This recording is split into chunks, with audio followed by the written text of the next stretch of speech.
Sri Lankan airlines நிறுவனத்தினுடைய முன்னாள் பணிப்பாளர் கபில சந்திரசேன அவர்கள் மர்மமான முறையில் உயிரிழந்தமை சம்பந்தமான வழக்கு விசாரணைகள் நேற்று நீதிமன்றத்தில் இடம்பெற்றிருந்தன.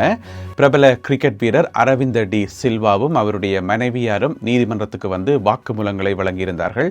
எனவே அவர்களுடைய வாக்குமூலத்தில் சில முக்கியமான தகவல்கள் எல்லாம் சொல்லப்பட்டிருக்கின்றன. அவற்றினுடைய ஒரு தொகுப்பை இந்த காணொளியில் பார்க்க இருக்கின்றோம். அதேவேளையில் கபில சந்திரசேன அவர்களுடைய கையடக்க தொலைபேசி ஐபோனை வந்து திறக்க முடியலை என்று சொல்லி போலீசார் நீதிமன்றத்திலே சொல்லியிருக்கிறார்கள். அதனை திறப்பதற்கு தாங்கள் மேற்கொண்ட முயற்சிகள் சம்பந்தமாகவும் போலீசார் நீதிமன்றத்திலே சில முக்கியமான தகவல்களை கூறியிருக்கிறார்கள். அது தொடர்பாகவும் பார்க்க இருக்கின்றோம். கடந்த 24 மணி நேரத்தில் 221 வெளிநாட்டவர்கள் இலங்கையிலே கைது செய்யப்பட்டிருக்கிறார்கள். அது குறித்த விவரங்களையும் இன்னும் சில செய்திகளும் தகவல்களும் இன்றைய காணொளியில் காத்திருக்கின்றன. தமிழடியான் சொந்தங்கள் அனைவருக்கும் வணக்கம். மே மாதம் 13ஆம் தேதி 2026ஆம் ஆண்டு புதன்கிழமை. வாருங்கள் காணொளிக்குள் போகலாம். கடந்த 24 மணி நேரத்தில் 221 வெளிநாட்டவர்கள் அதிரடியாக கைது செய்யப்பட்டிருக்கிறார்கள். இந்த 221 பேருமே வந்து பார்த்தீங்கன்னு சொன்னால் சட்டவிரோதமான முறையில் விசா முடிந்த நிலையில் பல்வேறு இடங்களில் தங்கியிருந்ததாக சொல்லப்படுது. இப்போ கொஞ்ச காலமாகவே பார்த்தீங்கன்னு சொன்னால் இந்த மாதிரி வெளிநாட்டவர்கள் வந்து தொடர்ச்சியாக கைது செய்யப்பட்டு கொண்டே வருகின்றார்கள். ஒரு தரட்டையும் விசா இல்லை, எல்லாரும் இலங்கையில் தங்கியிருந்தோண்டு இந்த இணைய வழி ஆன்லைன் மோசடியில் வந்து ஈடுபடுறது. எப்படி கொத்து கொத்தாக இவ்வளோ பேர் கைது செய்யப்படுகிறார்கள் சொல்லி விளங்கவே இல்லை. நினைக்கிறேன் யாரோ சொல்லி பின்னம் போகிறதுக்கு இலங்கைக்கு போங்கோ, அங்கே போய் நிறைய ஆக்களை வந்து ஏமாற்றலாம், எல்லார்ட்டையும் நிறைய காசு இருக்குன்னு சொல்லி அப்படி தான் சொல்லிச்சு நம்ம இன்னும் தெரியலை. அதை கேட்டு வந்து இலங்கையில் இப்படி கூட்டமாக எல்லா இடம் இருந்து இப்பொழுது அதிரடியாக கைது செய்யப்படுகின்றார்கள். கடந்த 24 மணி நேரத்தில் 221 பேர் கைது செய்யப்பட்டவே தானே. அதில் வந்து பார்த்தீங்கன்னு சொன்னால் மிதிகம என்ற இடத்துல வந்து 33 பேர் கைது செய்யப்பட்டிருக்கின்றார்கள். ஹிக்கடுவ பகுதியில் வந்து 55 பேர் கைது செய்யப்பட்டிருக்கின்றார்கள். காலி மாவட்டத்தில் வந்து 110 பேர் கைது செய்யப்பட்டிருக்கின்றார்கள். அதே போல மாகல்ல என்ற இடத்துல வந்து 23 பேர் கைது செய்யப்பட்டிருக்கிறார்கள். இப்படியாக மொத்தமாக 221 பேர் கைது செய்யப்பட்டிருக்கிறார்கள் கடந்த 24 மணி நேரத்தில். அது மட்டும் இல்லாமல் அவர்களிடமிருந்து ஏராளமான பொருட்களை போலீசார் மீட்டிருக்கிறார்கள். அது மட்டும் இல்லாமல் அவர்களிடமிருந்து ஏராளமான பொருட்களை போலீசார் மீட்டெடுத்திருக்கிறார்கள். முதல்ல வந்து கம்ப்யூட்டர்ஸ், ஏன்னா கம்ப்யூட்டர்ஸை வச்சு தானே இந்த ஸ்கேமிங்கில் ஈடுபடலாம். 93 கம்ப்யூட்டர்ஸ், நான் இதில் மேலே திரையில போட்டு காட்டுறேன் என்னென்ன பொருட்கள் மீட்கப்பட்டேன்னு சொல்லி. 93 கம்ப்யூட்டர்ஸ் மீட்கப்பட்டிருக்கிறது. 230 கையடக்க தொலைபேசிகள், ரொக்க பணம் வந்து 7,50,000 ரூபாய், அதே போல 2 வாகனங்கள், அதே போல 500க்கும் அதிகமான சிகரெட் பேக்கெட்ஸ் அவையும் மீட்கப்பட்டிருக்கின்றன. இந்த ஆக்கள்கிட்ட இருந்து இவ்வளவு பொருட்களையும் வச்சுக்கொண்டு இணைய வழி மோசடியில் ஈடுபட்டார்கள் என்று சொல்லியும் சட்டவிரோதமான முறையில் இலங்கையில் தங்கியிருந்தார்கள் என்று சொல்லியும் இவர்கள் இப்பொழுது கைது செய்யப்பட்டிருக்கிறார்கள். எனவே இவர்கள் மிக விரைவில் நீதிமன்றங்களில் முற்படுத்தப்பட்டு அவர்களுடைய சொந்த நாடுகளுக்கே திருப்பி அனுப்பப்படுவார்கள் என்று சொல்லி சொல்லப்படுகிறது. இன்னும் எவ்வளவு பேர் எங்கெங்கெல்லாம் பதுங்கி இருக்கணுமோ தெரியல. எனவே அவர்களும் மிக விரைவில் கைது செய்யப்படுவார்கள் என்று சொல்லி எதிர்பார்க்கப்படுகிறது. அடுத்ததாக நேற்று அதிகாலையில் இடம்பெற்ற ஒரு துப்பாக்கிச் சூட்டு சம்பவம். அதிலே நபர் ஒருவர் முதலில் படுகாயமடைந்து பிறகு உயிரிழந்திருக்கின்றார். இந்த சம்பவம் காலி மாவட்டத்தில் இடம்பெற்றிருக்கிறது. தங்கேதர என்று சொல்லப்படுற ஒரு இடத்துல செவ்வாய்க்கிழமை அதிகாலை வேளையில் இனம் தெரியாத நபர்களால் இவர் வந்து சுடப்பட்டிருக்கின்றார். இதில் என்ன பிரச்சனை சொன்னால் சுட்டவர்கள் யாருன்னு சொல்லியும் இன்னும் தெரியல, செத்தவர் யாருன்னு சொல்லியும் இன்னும் தெரியல, எதற்காக இந்த சம்பவம் நடந்ததுன்னு தெரியல. இது வந்து பாதாள உலக குழுக்களினுடைய அட்டகாசமா அல்லது வந்து ஏதாவது தனிப்பட்ட பிரச்சனையான்னு சொல்லி தெரியல.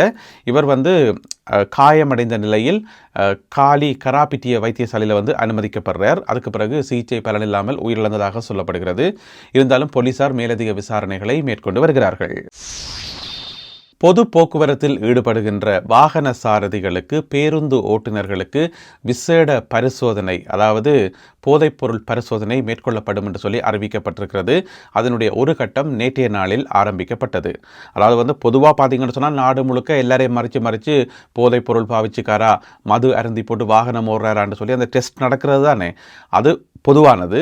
ஆனால் இது வந்து குறிப்பாக யாருக்குன்னு பார்த்தீங்கன்னு சொன்னால் இந்த பொது போக்குவரத்தில் ஈடுபடுற சாரதிகளுக்காக, அதாவது பேருந்து சாரதிகள், அது அரசாங்க பேருந்தாக இருக்கலாம், தனியார் பேருந்தாக இருக்கலாம். அவர்களுக்கு வந்து நிறைய ரெஸ்பான்சிபிள் இருக்கணும். ஏன்னு சொன்னால் பஸ்ஸில் வந்து நிறைய பயணிகளை வந்து ஏற்றி கொண்டு போகக்குள்ள அவற்ற உயிர் மட்டும் ஆபத்து இல்லைன்னா அதில் இருக்கிற அவ்வளோ பேட்ட உயிருக்கும் ஆபத்து, அவர் ஒழுங்காக பஸ் ஓடாட்டி. எனவே அவர்களுக்கு என்று சொல்லி விசேஷமான முறையில் வந்து போதைப் பொருள் பரிசோதனை ஒன்று நேற்றிலிருந்து ஆரம்பிக்கப்படுது.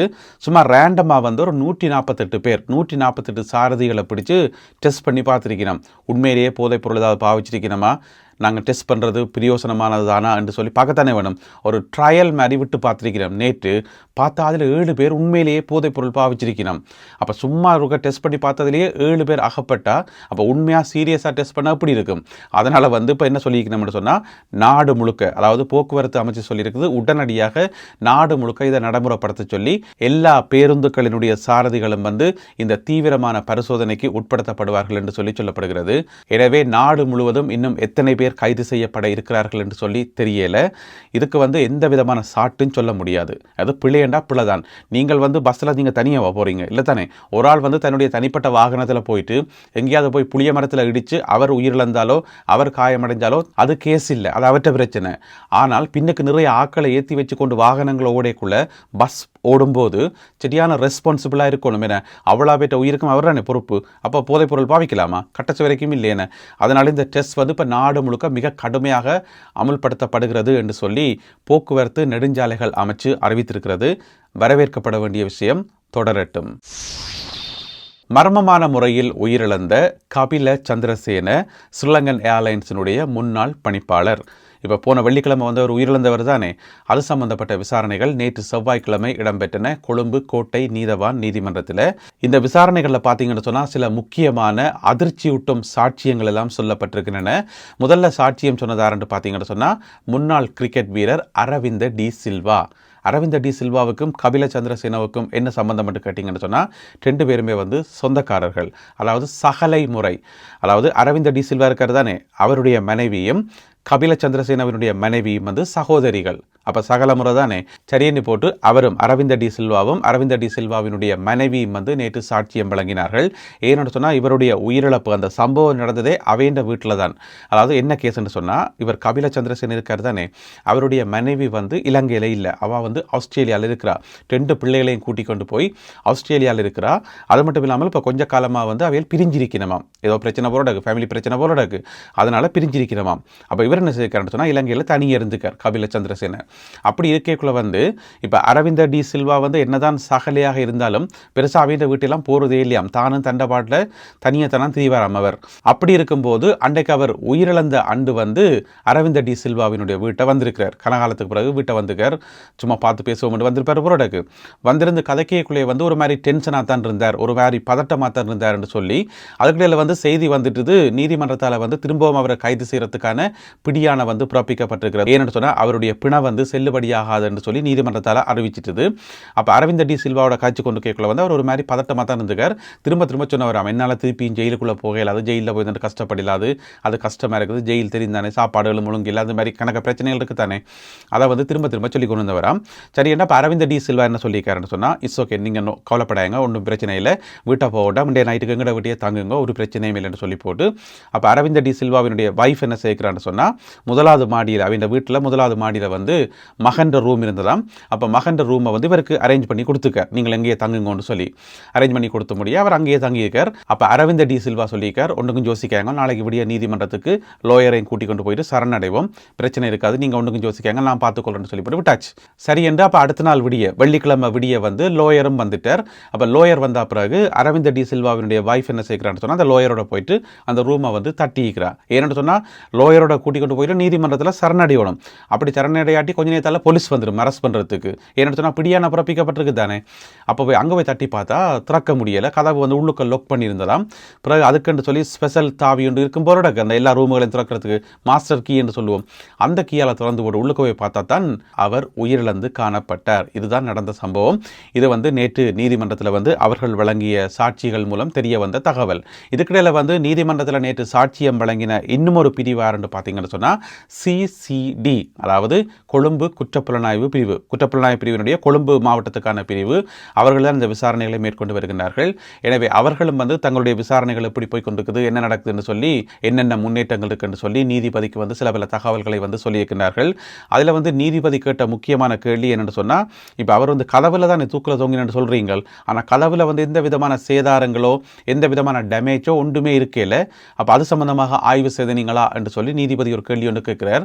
அதுக்கு குற்றப்புலனாய்வு பிரிவினர் சொல்லி சொல்லியிருக்கிறார்கள். அது சம்பந்தப்பட்ட விசாரணைகளை நாங்கள் நடத்தி கொண்டிருக்கிறோம், மிக விரைவில் அறிக்கை சமர்ப்பிப்போம் என்று சொல்லி, அதில் இன்னும் ஒரு முக்கியமான தகவல் என்று சொல்லப்பட்டது என்னென்னு சொன்னால், இவருடைய கையடக்க தொலைபேசி, அதாவது கபில சந்திரசேனவால் பாவிக்கப்பட்ட மொபைல் ஃபோன் வந்து ஐஃபோன் 16 ப்ரோ மேக்ஸ், அதை வந்து ஓப்பன் பண்ண முடியலை என்று சொல்லி குற்றப்புலனாய்வு பிரிவினர் நீதிமன்றத்தில் வந்து சொன்னார்கள். என்னென்னு சொன்னால், அதனுடைய பாஸ்கோட் வந்து தெரியான்னு சொல்லி.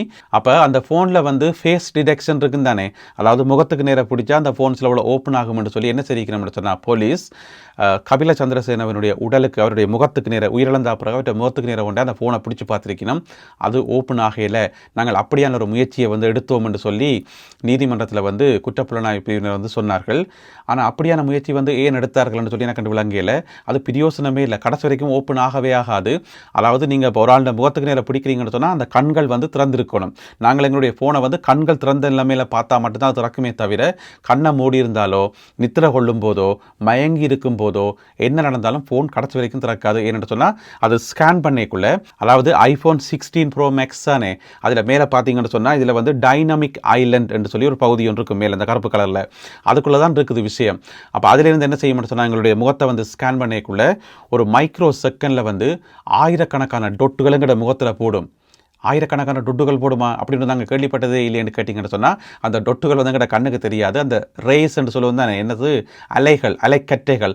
அதே மாதிரி ஒரு மைக்ரோ செகண்டுக்குள்ளே ஆயிரக்கணக்கான டொட்டுகள் எங்கள்ட முகத்தில் போட்டு, இன்க்ளூடிங் எங்களோட கண்களையும் சேர்த்து தான் போட்டு, இதுதான் எங்களோட முகம், இவர் சரியான ஆள் தான், இந்த முகம் மாறையில என்று சொல்லி எல்லாம் அடையாளம் கண்டா பிறகுதான் அந்த ஃபோன் வந்து ஓப்பன் ஆகும்.